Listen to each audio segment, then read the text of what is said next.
The value of a relationship is in direct proportion to the time that you invest in the relationship, and that if you act like a drone replacing yourself with too much tech, you might be replaced by one.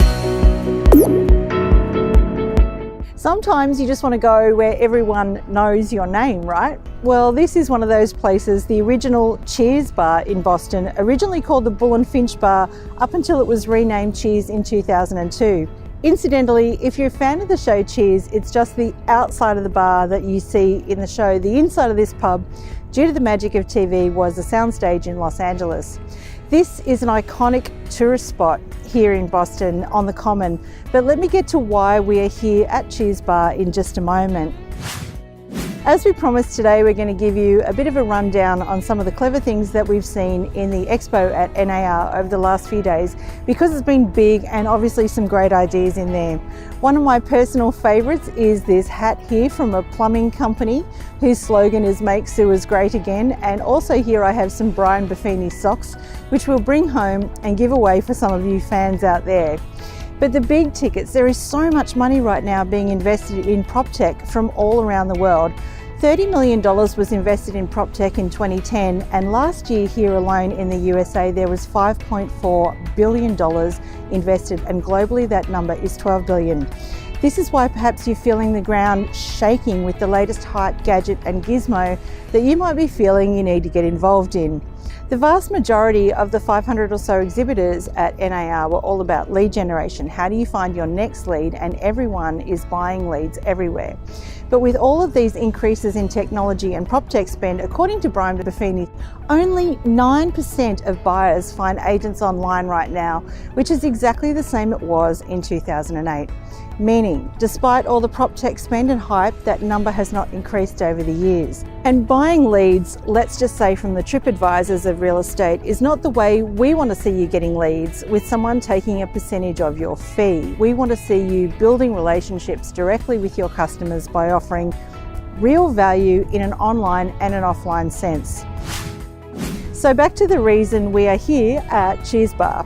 There's a line of the song that opened the show for the 11 years. Sometimes you just want to go where everybody knows your name, which I think is a great metaphor for community, feeling welcomed by friends, knowing that you're amongst people that you trust, that you can forget any troubles you may be having and know that you're going to be looked after. This is where I guess I tie in everything from the last few days.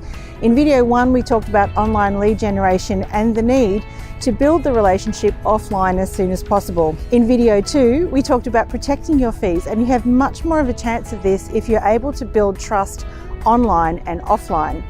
Yesterday, you heard from Mississippi realtor Mark Cumbus, who talked about the need to be in a niche and not try to be all things to all people, and the need to invest in relationships no matter what. In today's world, digital and technology will always change, improve, and will always play an important role in your businesses. While the principles of listing and selling real estate remain about human relationships, your tactics need to change as technology changes. Technology makes it easier to open a relationship account, but you need to be a human person to keep that account going.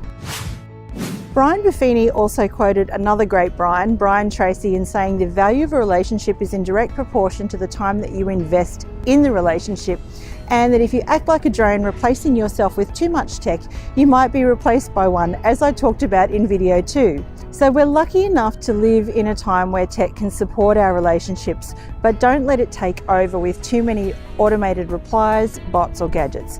You don't need to outshout your competition. You can use tech to gently nurture one-to-one relationships as well.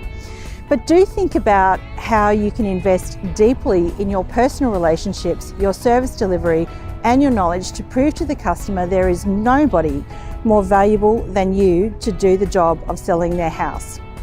As I mentioned in video 1, we've learned heaps of stuff here. I could go on and on about more of the tactics that successful realtors are using right now. But this video would be really long, and some of this stuff I'm saving for the guys that do join us in Transform Digital. One last plug from me before we get on the plane. We're going deep into using tech to support your relationships. Make sure you're registered at eliteagenttransform.com before the 15th of November. I hope to see you when we're back in Australia, and it's a big cheers from us. Sometimes you wanna go where everybody your name?